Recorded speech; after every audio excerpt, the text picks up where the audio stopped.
প্রিয় শিক্ষার্থীবৃন্দ, আসসালামু আলাইকুম। আজকে আমি তোমাদের জন্য আবার নতুন ক্লাস নিয়ে আসলাম।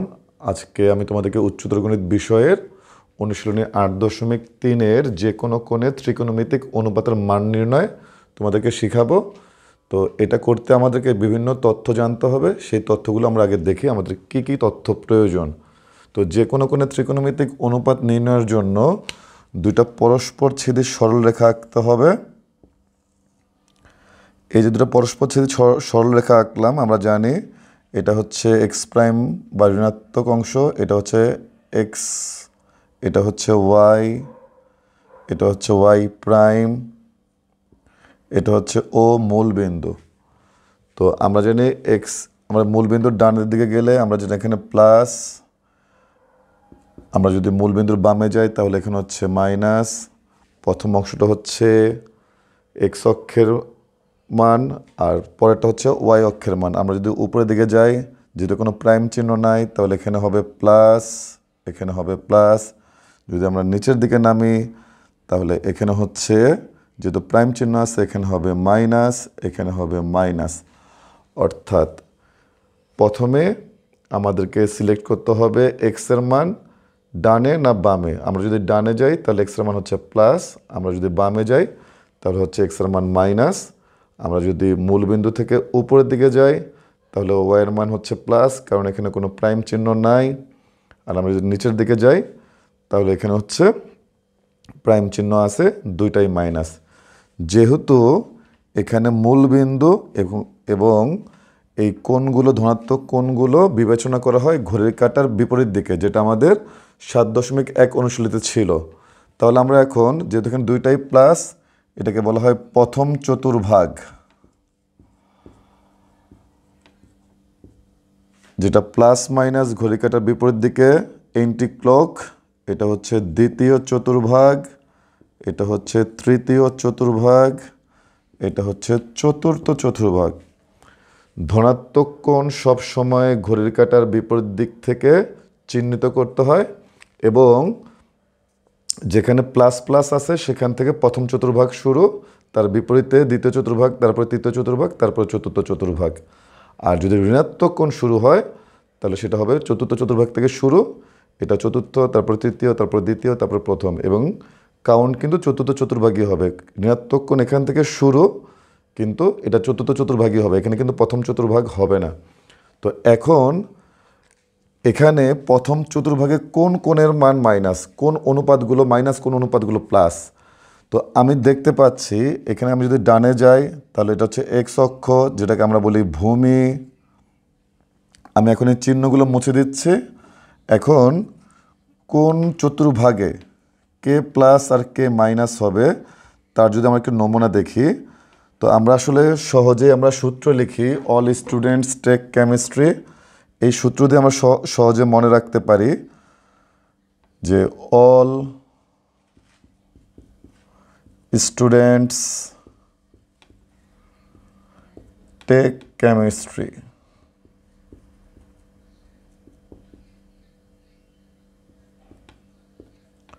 এখানে যদি অল, এটা হচ্ছে প্রথম চতুর্ভাগ, স্টুডেন্টস এর এস, এটা হচ্ছে সাইন, আর টেকের টি হচ্ছে 10, আর কেমিস্ট্রির সি হচ্ছে কজ। তো আমরা জানি সাইনের সাথে সম্পর্ক হচ্ছে কসেক, সাইন থিটা সমান 1/কসেক থিটা। তাহলে এই ঘরে হবে সাইনের সাথে কসেক, 10-এর সাথে সম্পর্ক হচ্ছে কট, তাহলে এই ঘরে হবে কট, কজের সাথে সম্পর্ক হচ্ছে সেক, তাহলে চতুর্থ চতুর্ভাগে হবে সেক। তাহলে আমরা দেখতে পেলাম প্রথম চতুর্ভাগে 6টা ত্রিকোণমিতিক অনুপাত। এটা হচ্ছে প্লাস, দ্বিতীয় চতুর্ভাগে সাইন কসেক, তৃতীয় চতুর্ভাগে 10 কট, চতুর্থ চতুর্ভাগে কস সেক। তো তোমরা যদি কেউ মনে করো যে স্যার অন্য কোনো কি সূত্র আছে, তুমি এইটাও লিখতে পারো, শশা টেক। তুমি যদি বাংলায় মনে রাখতে চাও সেটাও সম্ভব। শতে সব, সাতে সাইন, টেতে 10, আর কতে হচ্ছে কজ। তুমি বাংলাটাও মনে রাখতে পারো, ইংলিশটাও মনে রাখতে পারো যে কীভাবে হলো। তো এটা হচ্ছে সূত্রের সাহায্যে মনে রাখা, কিন্তু আমি তোমাদের এখন এমন একটা কৌশল শেখাতে চাই যেটা আমি কোনো বইতেই দেখি নাই যে এইভাবে শেখানো হয়েছে। এখানে তো আমরা সূত্রের মাধ্যমে দেখলাম অল স্টুডেন্টস টেক কেমিস্ট্রি, প্রথম চতুর্ভাগে সব প্লাস, দ্বিতীয় চতুর্ভাগে সাইন কসেক, তৃতীয় চতুর্ভাগে টেন কট, চতুর্থ চতুর্ভাগে কস সেক। কিন্তু আমার প্রশ্ন হচ্ছে প্রথম চতুর্ভাগে সব প্লাস কেন, দ্বিতীয় চতুর্ভাগে সাইন আর কসেক প্লাস, বাকি সবগুলো মাইনাস কেন, তৃতীয় চতুর্ভাগে টেন আর কট প্লাস, বাকি সবগুলো মাইনাস কেন, চতুর্থ চতুর্ভাগে কজ সেক প্লাস, বাকি সব কেন মাইনাস? তাহলে আমি এমন একটা পদ্ধতি দেখাচ্ছি যেটা দেখলে তোমার সূত্র বা কোনো কিছু মনে রাখতে হবে না, এটা হচ্ছে সত্যিকারী নিয়ম। আমি এক্স অক্ষের উপর যে কোনো একটা বিন্দু নিলাম পি, আর ওয়াই অক্ষের উপর যে কোনো একটা বিন্দু নিলাম কিউ।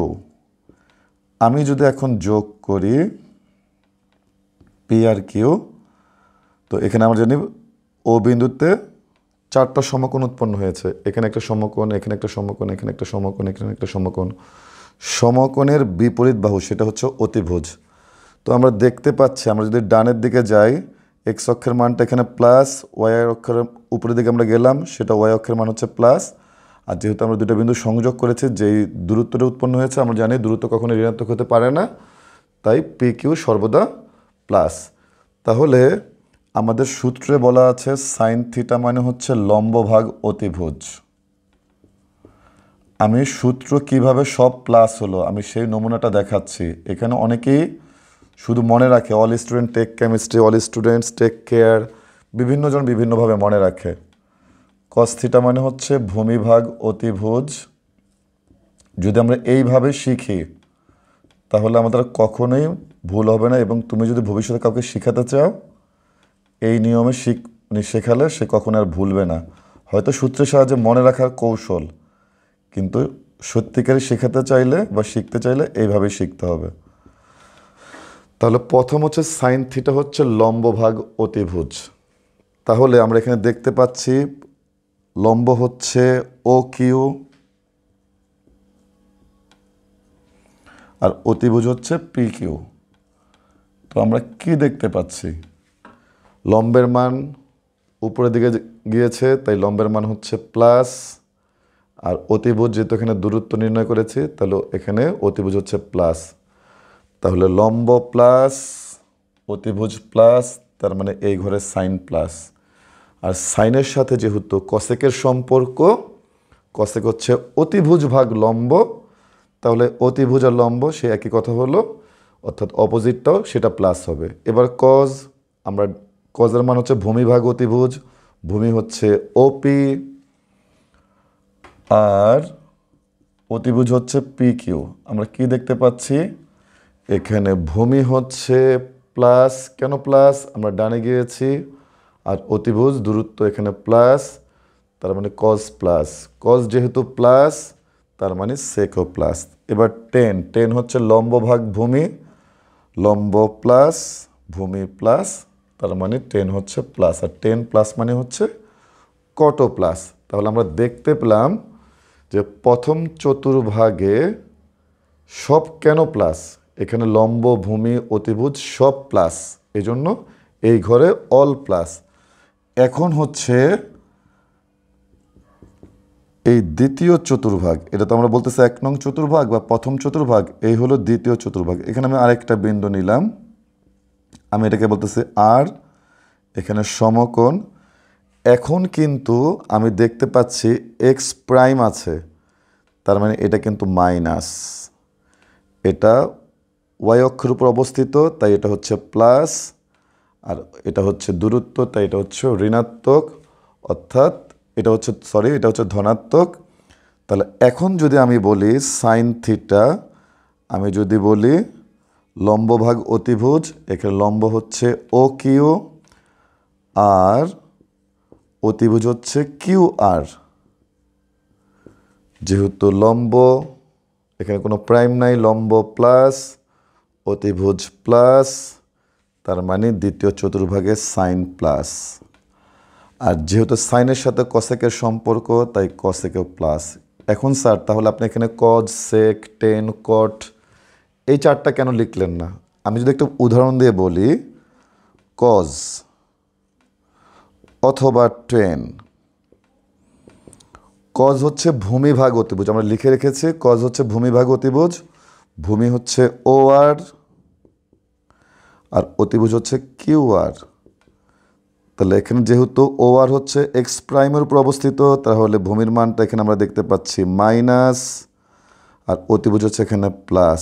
তাহলে আমরা জানি মাইনাসের মান আর প্লাসের মান গুণ করলে মাইনাসে প্লাসে মাইনাস, তাই দ্বিতীয় চতুর্ভাগে কজ মাইনাস, আর কজ মাইনাস মানে হচ্ছে সেকো মাইনাস। তাহলে এবার টেন, টেন মানে হচ্ছে লম্ব ভাগ ভূমি, তাহলে লম্ব হচ্ছে এখানে ও কিউ আর ভূমি হচ্ছে ও আর।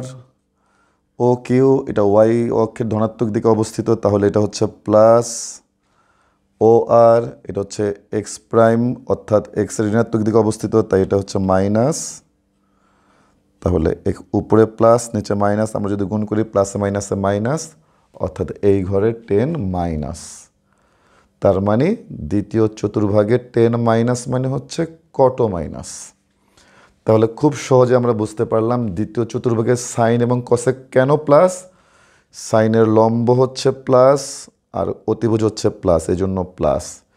কিন্তু কজ এবং সেকের ক্ষেত্রে ভূমি ঋণাত্মক, আর টেন এবং কটের ক্ষেত্রে এখানেও ভূমি ঋণাত্মক, তাই এই ঘর হচ্ছে tan cot cos sec minus. তাহলে এখানে যদি আমি আরেকটা সংযুক্ত করি, এখানে একটা নতুন নাম দিলাম, সেটা হচ্ছে এস।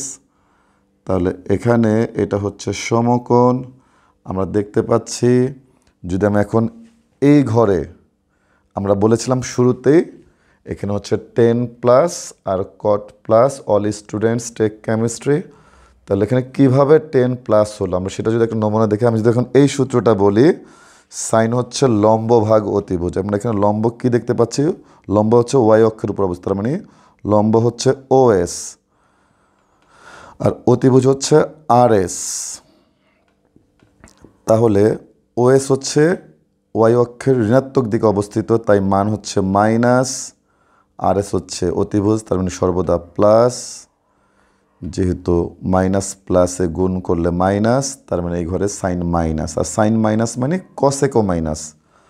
তাহলে আমি ঠিক যদি কজেরটা বলি, কজ মানে হচ্ছে ভূমি ভাগ অতিভুজ, ভূমি মানে হচ্ছে এক্সের মান ও আর হচ্ছে এখানে মাইনাস, আর অতিভুজ হচ্ছে আর এস হচ্ছে প্লাস। তাহলে মাইনাসে প্লাসে মাইনাস, তার মানে এই ঘরে কজ মাইনাস, আর কজ মাইনাস মানে হচ্ছে সেকো মাইনাস। তাহলে এইবার এখানে দেখব টেন, টেন মানে হচ্ছে লম্ব ভাগ ভূমি, লম্ব হচ্ছে ওয়াই অক্ষের মান, তার মানে এখানে হচ্ছে ও এস, আর ভূমি হচ্ছে ও আর। এখানে আমরা দেখতে পাচ্ছি ও এস হচ্ছে ওয়াই অক্ষের ঋণাত্মক দিকে অবস্থিত, তার মান হচ্ছে মাইনাস, আর ও আর হচ্ছে এক্স অক্ষের ঋণাত্মক দিকে অবস্থিত, তাই এর মান হচ্ছে মাইনাস। তাহলে দুইটা মাইনাস গুণ করলে মাইনাসে মাইনাসে প্লাস, তাই টেন হচ্ছে এই ঘরে প্লাস, আর টেন যেহেতু প্লাস তার মানে এই ঘরে কটও প্লাস। তাহলে সর্বশেষ আমার বাকি রইল চতুর্থ চতুর্ভাগে কিভাবে কজ আর সেক হলো। তাহলে আমি দেখতে পাচ্ছি যে এখানে যে ত্রিভুজটা উৎপন্ন হয়েছে, তাহলে আমি যদি এখন সাইন বলি, এই সূত্র অনুযায়ী সাইন যদি বলি, সাইন হচ্ছে লম্ব ভাগ অতিভুজ, লম্ব হচ্ছে ওএস সেটা হচ্ছে মাইনাস, আর ওপি অতিভুজ হচ্ছে পিএস। তাহলে আমরা কি দেখতে পাচ্ছি, এখানে দেখতে পাচ্ছি লম্ব মাইনাস, আমি কিন্তু এটা চতুর্থ চতুর্ভাগের জন্য বলছি, চতুর্থ চতুর্ভাগের জন্য। আচ্ছা আমি এটা যদি নতুন করে লিখে দেখাই, সাইন থিটা, তাহলে আমাদের লম্ব হচ্ছে, আর থিটাটা সবসময় এক্স অক্ষের সাথে কাউন্ট করতে হবে। যদি এটা আমি থিটা বলি, তাহলে এটা হচ্ছে লম্ব, লম্ব হচ্ছে ওএস আর অতিভুজ হচ্ছে পিএস। এখানে আমরা দেখতে পাচ্ছি ওএস হচ্ছে মাইনাস, পিএস হচ্ছে প্লাস, কারণ আমি শুরুতেই বলে নিয়েছিলাম অতিভুজ সর্বদা প্লাস। তাহলে মাইনাসে প্লাসে গুণ করলে মাইনাস, তার মানে চতুর্থ চতুর্ভাগে সাইন মাইনাস, আর সাইন মাইনাস মানে হচ্ছে কোসেকো মাইনাস। স্যার তাহলে কজ দেখান, এই যে কজ দেখাচ্ছি, কজ হচ্ছে ভূমি, ভূমি হচ্ছে এক্স অক্ষের মান, যেখানে ওপি দেওয়া আছে আর অতিভুজ হচ্ছে পিএস। এই যে আমরা পিএস লিখলাম, ওপি হচ্ছে প্লাস। কেন প্লাস? কারণ এক্স অক্ষের ধনাত্মক দিকে অবস্থিত, আর পিএস অতিভুজ এটা প্লাস, তাহলে প্লাস, উপরে প্লাস নিচেও প্লাস, তাই কজ এই ঘরে প্লাস। আর কজ প্লাস মানে হচ্ছে সেকও প্লাস। তাহলে 10 দেখেন, 10 মানে হচ্ছে লম্ব ভাগ ভূমি। আমরা যদি 10 বলি, 10 হচ্ছে লম্ব ভাগ ভূমি। লম্ব হচ্ছে এখানে ওএস থিটার সাপেক্ষে, যেটা আমরা দেখতে পাচ্ছি মাইনাস, আর ভূমি হচ্ছে ওপি, সেটা হচ্ছে প্লাস। তাহলে প্লাসে মাইনাসে মাইনাস, তার মানে চতুর্থ চতুর্ভাগে আমরা দেখতে পাচ্ছি 10 এবং কট হচ্ছে মাইনাস। তাহলে আমরা দেখতে পেলাম এই যে কোনো ত্রিকোণমিতিক অনুপাতের মান নির্ণয়ের জন্য কোন ঘরে কে প্লাস এবং কোন ঘরে কে মাইনাস সেটা আমরা দেখালাম। এখন আমরা তোমাদেরকে দেখাবো যে কিভাবে এই কোণগুলো নির্ণয় করার জন্য আমাদের কোন কোন সূত্র প্রযোজ্য এবং কিভাবে যেতে হবে। আমি যদি আরেকটু দেখাই, এখন যদি আমি এই অক্ষগুলো চেঞ্জ করে যদি আমি এখানে কোণ লিখি, যেহেতু আমি বলেছি ঘড়ির কাঁটার বিপরীত দিকে কাউন্ট করতে হবে, তাহলে এখানে হচ্ছে এক সমকোণ মানে 90 ডিগ্রি। আচ্ছা, এটা আমি মুছে আবার নতুন করে শুরু করি। তাহলে শিক্ষার্থীরা আমাদের কিভাবে এই ত্রিকোণমিতিক অনুপাতের মান নির্ণয়ের জন্য যে তথ্যগুলো প্রয়োজন সেগুলো আমি একটু বলছি। এই মানগুলো বের করার জন্য আমাদের একটা সূত্র আছে, সেই সূত্র হচ্ছে n × 90 degree plus minus theta, যেখানে n এর মান হচ্ছে পূর্ণ সংখ্যা, সেটা প্লাসও হইতে পারে মাইনাসও হইতে পারে।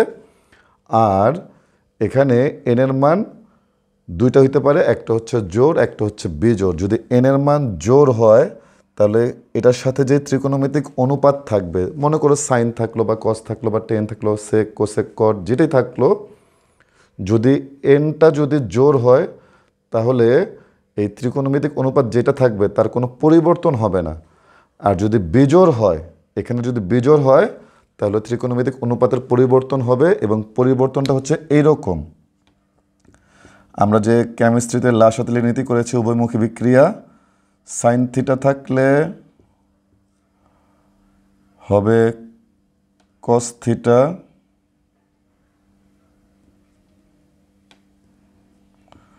তারপরে টেন থিটা থাকলে হবে কট থিটা, আর সেক থিটা থাকলে হবে কোসেক থিটা।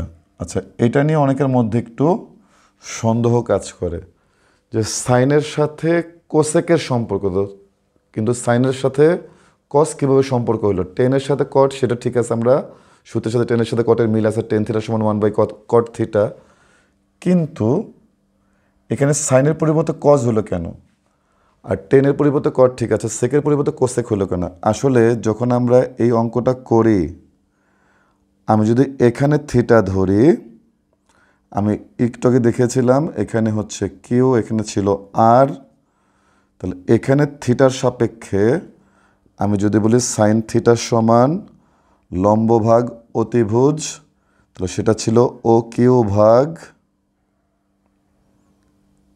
কিউ আর, লম্ব ভাগ অতিভুজ। কিন্তু এখানে যেহেতু 90 ডিগ্রি, এখানে যেহেতু থিটা, তাহলে এই কোণের সাপেক্ষে এটা হচ্ছে 90 ডিগ্রি মাইনাস থিটা, থিটা কোণের পূরক কোণ হচ্ছে 90 ডিগ্রি মাইনাস থিটা। তাহলে ও কিউ হচ্ছে, আমি সাইন থিটা হচ্ছে লম্ব ভাগ অতিভুজ ছিল থিটার সাপেক্ষে, কিন্তু 90 ডিগ্রি মাইনাস থিটার সাপেক্ষে ও কিউ হচ্ছে ভূমি। তাহলে 90 ডিগ্রি মাইনাস থিটার ক্ষেত্রে ও কিউ যদি ভূমি হয় তাহলে ভূমি ভাগ অতিভুজ। তাহলে আমরা কি লিখতে পারি, ও কিউ বাই ও আর সমান কি, যেহেতু ও কিউ হচ্ছে 90 ডিগ্রি মাইনাস থিটার ক্ষেত্রে ভূমি আর কিউ আর হচ্ছে অতিভুজ, এজন্য এখানে কস থিটা বসে। অর্থাৎ থিটার জন্য যেটা লম্ব 90 ডিগ্রি মাইনাস থিটার জন্য সেটা হচ্ছে, আমরা কি বলতে পারি, 90 ডিগ্রি মাইনাস থিটার জন্য সেটা হচ্ছে ভূমি। অর্থাৎ যেটা থিটার জন্য লম্ব সেটা 90 ডিগ্রি মাইনাস থিটার জন্য হচ্ছে ভূমি। এই জন্য সাইন থিটা সমান লম্বভাগ অতিভুজ হলে cos থিটার জন্য সেটা হচ্ছে ভূমিভাগ অতিভুজ। অর্থাৎ যদি আমি আরেকটু ভালো করে দেখাই তাহলে আমরা কি লিখতে পারি, যদি আমি সাইন থিটার সমান কি লিখলাম, সাইন থিটার সমান লম্বভাগ অতিভুজ, এটা হচ্ছে লম্ব, এটা হচ্ছে অতিভুজ। এখন এটাকে রূপান্তর করলে আমরা কি লিখতে পারবো, cos থিটার সমান ভূমিভাগ অতিভুজ। অর্থাৎ এই 90 ডিগ্রি মাইনাস থিটার সাপেক্ষে এটা হচ্ছে ভূমি আর এটা হচ্ছে অতিভুজ, এই জন্য সাইনের পরিবর্তে আসলে cos বসে। ঠিক একইভাবে সেকের জন্য যেটা ভূমি, কসেকের জন্য সেটা হয়ে যায় লম্ব, এই জন্য আমরা সেকের পরিবর্তে কসেক লিখি। তো আমি একটু আগে বললাম যে যদি এনের মান জোড় হয় তাহলে অনুপাত পরিবর্তন হবে না, আর যদি বিজোড় হয় তাহলে অনুপাত পরিবর্তন হবে। অনুপাত পরিবর্তনের ধরনটা কি, সাইন থাকলে কজ হবে, কস থাকলে সাইন হবে, টেন থাকলে কট হবে, কট থাকলে টেন হবে, সেক থাকলে কোসেক হবে, কোসেক থাকলে সেক হবে। কখন, যখন এনের মান বিজোড় হবে। তাহলে আমি যদি এরকম একটা দেখাই অঙ্ক, যে তোমাদের সুবিধার জন্য, যে স্যার একটা পরিবর্তন দেখান তো স্যার, তাহলে আমি তোমাদেরকে দেখাচ্ছি যে আমি লিখলাম সাইন 750 ডিগ্রি, সাইন 700 আমি লিখেছিলাম যে কোনো কোণে ত্রিকোণমিতিক অনুপাতের মান নিয়ে না। সাইন 750 ডিগ্রি তুমি ক্যালকুলেটরে ক্লিক করলে তোমার উত্তর চলে আসবে, কিন্তু সেই উত্তরটা কিভাবে আসলো তার নমুনাটা আমি দেখাচ্ছি এখন। তাহলে যেহেতু আমি চতুর্ভাগ এঁকেছিলাম, আমি উপরের লেখাটা এখন মুছে দিচ্ছি, যেহেতু আমাদের জায়গা কম, বোঝানোর জন্য উপরের লেখাটা মুছে আমি একটু জায়গা বাড়িয়ে নিচ্ছি। তো আমরা দেখলাম এখানে 4টা ভাগ ছিল, এটা 1, এটা 2 ছিল, এটা 3 ছিল, এটা 4 ছিল। এখানে ছিল π/2, আমরা জানি পাই মানে হচ্ছে 180 ডিগ্রি রেডিয়ানের ক্ষেত্রে, আর মানের ক্ষেত্রে হচ্ছে 3.1416, এটা হচ্ছে পাই, এটা হচ্ছে 3π/2, এটা হচ্ছে 2π। আমরা যদি ডিগ্রি ধরি তাহলে এটা 90, এটা 180, 270, 360। তাহলে প্রত্যেকটা চতুর্ভাগে বা প্রত্যেকটা ঘরে যেহেতু 90 ডিগ্রি আছে, এটা বের করার জন্য 750কে সব সময় যত ডিগ্রি থাকুক সব সময় 90 দ্বারা ভাগ দিতে হবে এটাকে। তাহলে আমি দেখতে পাচ্ছি 750কে যদি আমি 90 দ্বারা ভাগ দিই, আমি ক্যালকুলেটর ছাড়াই করছি, এখানে আমি দেখতে পাচ্ছি 8 নং 72, 720 ডিগ্রি থাক 30 ডিগ্রি। তার মানে আমি দেখতে পাচ্ছি এখানে কত গুণ আছে, 8 × 90 ডিগ্রি প্লাস 30 ডিগ্রি।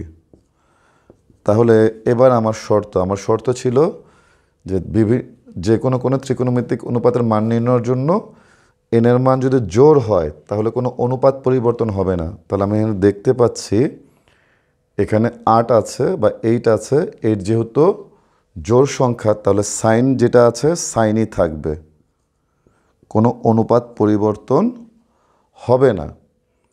আর এই যে পাশে 30 ডিগ্রি আছে, এই যে 30 ডিগ্রি। এখন অনেকের মনে প্রশ্ন যে স্যার এখানে যে 8 ছিল 8 × 90 সেটা কোথায় গেল?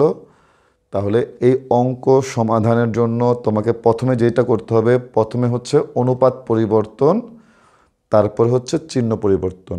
এই যে কোনো ত্রিকোণমিতিক অনুপাতের মান নির্ণয়ের জন্য 2টা ধাপ। প্রথম ধাপ হচ্ছে অনুপাত পরিবর্তন করতে হবে, দ্বিতীয় ধাপ হচ্ছে চিহ্ন পরিবর্তন করতে হবে। যদি জোড় হয় তাহলে অনুপাত পরিবর্তন হবে না, আর যদি বিজোড় হয় তাহলে অনুপাত পরিবর্তন হবে। আমার অনুপাত পরিবর্তনের কাজ শেষ, এবার হচ্ছে চিহ্ন পরিবর্তন। এই 8 × 90 কোথায় গেল? আমি যেহেতু এটা ধনাত্মক কোণ আমি দেখতে পেয়েছি, তাহলে এটা ঘড়ি কাঁটার বিপরীত দিকে কাউন্ট করতে হবে। কয়বার কাউন্ট করব? 8 বার। এখানে একবার, এখানে একবার, 2 বার, 3 বার, 4 বার আসলাম, 5 বার, 6 বার, 7 বার, 8 বার। আমি দেখতে পেলাম আমি কেন 8 বার আসলাম, 8 বার 90, তাহলে এখানে রাউন্ড করে আসলে 4 বার, আবার রাউন্ড করে আসলে 4 বার, 8, 4 বার মানে 1 বার 90, 2 বার 90, 3 বার 90, 4 বার 90, এভাবে 2 বার আসলে 8 বার 90, এখানে আসলে 8 বার 90, 8 বার 90 এর পরে প্লাস 30 ডিগ্রি। তাহলে 8 বার 90 হচ্ছে এখানে, তারপরে প্লাস 30 মানে হচ্ছে প্রথম চতুর্ভাগ।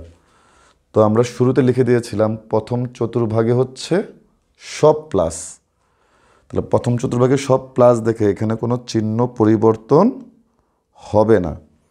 তাহলে যদি এটা অন্য চতুর্ভাগে যে পড়তো তাহলে কিন্তু চিহ্ন পরিবর্তন হতো, সেটা আমরা কিছুক্ষণ পরে দেখাবো।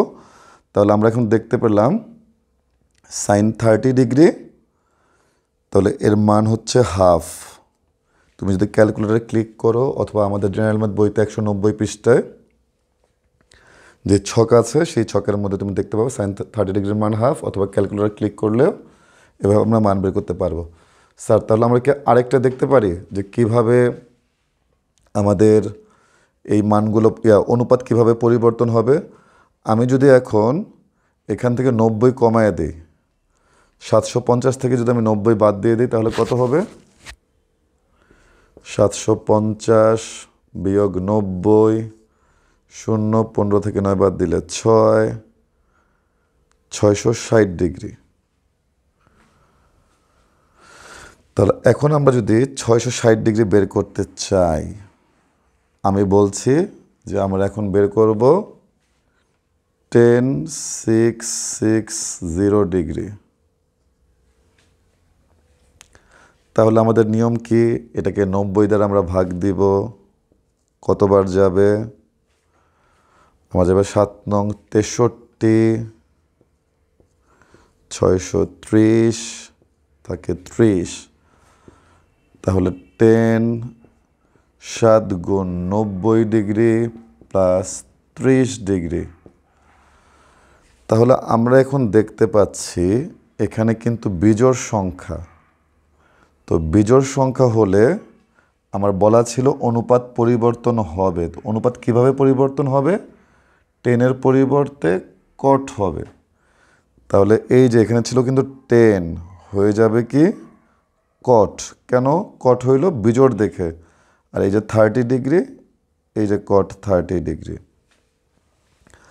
তাহলে প্রথম কাজ ছিল অনুপাত পরিবর্তন। অনুপাত কেন পরিবর্তন করেছে? এখানে বিজোড় আছে। এবার দেখতে হবে চিহ্ন পরিবর্তন। কয়বার 90? 7 বার 90। আমি সম্পূর্ণ একবার ঘুরে আসলে 4, 5, 6, 7, এই পর্যন্ত আসলে 7, তারপরে আরও প্লাস 30 ডিগ্রি। আমি যদি এভাবে ঘুরে আসি, আমি যদি দেখাই কয়েল আকারে, এখানে 1, 2, 3, 4, 5, 6, 7 আর 30 ডিগ্রি। এই যে এখানে আমরা দেখতে পেলাম এখানে কত উৎপন্ন হইল? 660 ডিগ্রি। তাহলে এটা কোন চতুর্ভাগ? এটা 4 নাম্বার চতুর্ভাগ। তো 4 নাম্বার চতুর্ভাগে আমরা দেখেছিলাম অল স্টুডেন্ট টেক কেমিস্ট্রি, তার মানে এটা হলো সি। সি হচ্ছে কজ এবং সেক। ও আচ্ছা, অনুপাত পরিবর্তন কিন্তু এই প্রশ্ন দেখে, এই নিচের উত্তর দেখে না। আমি যে নিচে যে উত্তর লিখেছি এই উত্তর দেখে যদি আমরা চিহ্ন পরিবর্তন করি তাহলে কিন্তু অঙ্ক হবে না। পরিবর্তন করতে হবে এই প্রশ্নে কি আছে? 10। চতুর্থ চতুর্ভাগে কি 10 আছে? চতুর্থ চতুর্ভাগে 10 নেই, তাহলে এখানে মাইনাস চিহ্ন দিতে হবে। যদি থাকতো তাহলে আমরা প্লাস দিব, আর যদি নাই তাহলে আমরা মাইনাস দিব। এখন যদি আমরা ক্যালকুলেটর ক্লিক করি, মাইনাস কট 30 ডিগ্রি, কট 30 ডিগ্রির মান হচ্ছে √3। এখন যদি তুমি ক্যালকুলেটর 1060 ডিগ্রি ক্লিক করো, দেখবা সরাসরি মাইনাস √3 চলে আসবে। কিন্তু এটা কিভাবে আসলো? অর্থাৎ যে কোনো কোণে ত্রিকোণমিতিক অনুপাত পরিবর্তনের জন্য কিভাবে আমরা এই মানগুলো করব তার একটা নমুনা দেখালাম। আচ্ছা, তাহলে এই অঙ্কগুলো করার ক্ষেত্রে সব সময় মনে রাখতে হবে যে 90 দ্বারা ভাগ দিতে হবে, এবং 90 দ্বারা ভাগ দেওয়ার পর যে মানটা আসলো এখানে যদি বিজোড় আসে তাহলে আমরা অনুপাত পরিবর্তন করব, আর যদি জোড় আসে অনুপাত পরিবর্তন করব না। আর অনুপাত পরিবর্তনের পরে হচ্ছে চিহ্ন পরিবর্তন। চিহ্ন পরিবর্তন দেখতে হবে এই প্রশ্ন দেখে। এখানে যে উত্তর আসলো যে 10 আসলো, 10-এর পরিবর্তে আমি কট বসেছি, কট দেখে আমি পরিবর্তন করব না চিহ্ন, আমি 10 দেখে। যদি এখানে সাইন থাকে, সাইনের পরিবর্তে কজ আসলো, সেই কজ অনুযায়ী পরিবর্তন হবে না, সাইন অনুযায়ী পরিবর্তন হবে। অর্থাৎ প্রশ্নে যেটা থাকবে সেই অনুযায়ী। তাহলে আমি যদি বলি, আমি যদি এটাকে চেঞ্জ করে এটাকে আমি সাইন লিখি, এখন সাইন 660 ডিগ্রি, সাইন 660 ডিগ্রিকে ভাঙায় লিখলাম, তাহলে যেহেতু এখানে বিজোড়, তাহলে সাইনের পরিবর্তে কি হবে? কজ। স্যার এখানে আপনি থিটা লিখেছেন, থিটা মানে হচ্ছে এই যে কোণের পরিমাপটা, তাহলে কজ আর এই হলো থিটা। স্যার আপনি কেন কজ লিখলেন? যেহেতু এখানে বিজোড়, সাইনের পরিবর্তে কজ হবে। এখন চিহ্ন পরিবর্তন আমি কি দেখে করব? সাইন দেখে না কজ দেখে? অবশ্যই প্রশ্ন সাইন দেখে। তাহলে 7 বার ঘুরে আমি এই ঘরে আসলাম, এই ঘরে তো সাইন নাই, তাই এই ঘরে কি হবে? এখানে মাইনাস চিহ্ন বসবে, আর cos 30 হচ্ছে √3/2। যদি কোনো শিক্ষার্থী চতুর্থ চতুর্ভাগে কিন্তু কজ আছে, এই কজ দেখে যদি চিহ্ন পরিবর্তন করে তাহলে কিন্তু তার অঙ্ক হবে না। আমাকে আমাকে চিহ্ন পরিবর্তন করতে হবে যেই প্রশ্ন আছে সেই প্রশ্ন দেখে। তাহলে আমি তোমাদের আজকে যে কোনো ত্রিকোণমিতিক অনুপাত পরিবর্তনের জন্য যে সূত্র দেখালাম, কিভাবে অনুপাত পরিবর্তন হয় সেটা দেখালাম।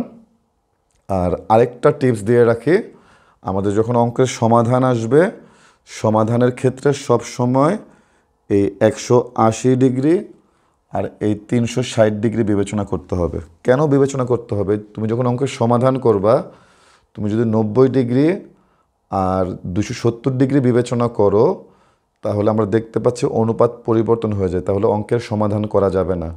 তাহলে যখন আমরা সমাধান করব, তোমার সব সময় খেয়াল রাখতে হবে হয় 180 ডিগ্রি না হলে 360 ডিগ্রি। তাহলে যেহেতু আমি 180 ডিগ্রি আর 360 ডিগ্রি কথা বলছি, তাহলে তার একটু নমুনা দেখাই যে আমরা কিভাবে 180 ডিগ্রি আর 360 ডিগ্রিটা ব্যবহার করব। যদি আমাকে দ্বিতীয় চতুর্ভাগে যেতে বলে, দ্বিতীয় চতুর্ভাগ মানে হচ্ছে এখানে এটা তৃতীয়, এটা 1, এটা চতুর্থ। দ্বিতীয় মানে হচ্ছে তুমি পিছন দিকে যাচ্ছ, অর্থাৎ কমের দিকে যাচ্ছ, তার মানে 180 মাইনাস। তুমি যদি তৃতীয় ঘরে আসো তাহলে 180 প্লাস, অর্থাৎ বাড়তেছে। আর যদি তুমি চতুর্থ ঘরে আসো তাহলে হচ্ছে 360 মাইনাস। আর প্রথম ঘরে সবসময় সরাসরি মান বের করতে হবে, যেহেতু প্রথম ঘরে আমাদের জেনারেল ম্যাথের ব্যবহার আছে, প্রথম ঘরে কোনো সূত্র প্রযোজ্য নয়, এখানে সরাসরি মান বের করতে হবে। sin 0, sin 30, sin 45, sin 60, sin 90, অর্থাৎ sin cos 10, sec cosec cot যেটাই থাকুক সবগুলোর মান সরাসরি বের করতে হবে। আমি আবারও বলছি, স্যার আপনি এখানে কেন মাইনাস লিখেছেন? তুমি সমাধানের ক্ষেত্রে দ্বিতীয় চতুর্ভাগ থেকে যদি 180 থেকে যদি দ্বিতীয় চতুর্ভাগে যাও, তাহলে 180 থেকে দ্বিতীয় চতুর্ভাগে কমতেছে, তার মানে 180 মাইনাস। আর দ্বিতীয় 180 থেকে যদি তৃতীয় চতুর্ভাগে আসো, তুমি দেখতে পাচ্ছ 180 থেকে এইদিকে বাড়তেছে, বাড়লে প্লাস, কমলে মাইনাস। তাহলে এই দাগে হচ্ছে 360 দিকে 60 থেকে তুমি চতুর্থ চতুর্ভাগে আসতেছো, অর্থাৎ উল্টা ঘড়ি কাটার দিকে আসতেছো। ঘড়ি কাটার দিকে আসলে অর্থাৎ কমে যাবে, তার মানে হচ্ছে মাইনাস। এই যে আমরা ঘড়ি কাটার দিক এই দিকে আসলে কমতেছে মাইনাস, আর ঘড়ি কাটার উল্টা দিকে আসলে তাহলে হচ্ছে প্লাস হচ্ছে। তার মানে দ্বিতীয় চতুর্ভাগে যেতে হলে 180 মাইনাস করে যেতে হবে, তৃতীয় চতুর্ভাগে গেলে 180 প্লাস করে যেতে হবে, তৃতীয় চতুর্ভাগে বললাম, চতুর্থ চতুর্ভাগে 360 মাইনাস করে, আর প্রথম চতুর্ভাগে সরাসরি। কেউ যদি 270 আর 90 দিয়ে সূত্র অ্যাপ্লাই করো, তার সমাধান হবে না। তো আজকের মতো এইটুকুই। যদি তোমাদের বিন্দু পরিমাণ উপকার হয় তাহলে আমি সার্থক। সবাইকে ধন্যবাদ। আসসালামু আলাইকুম।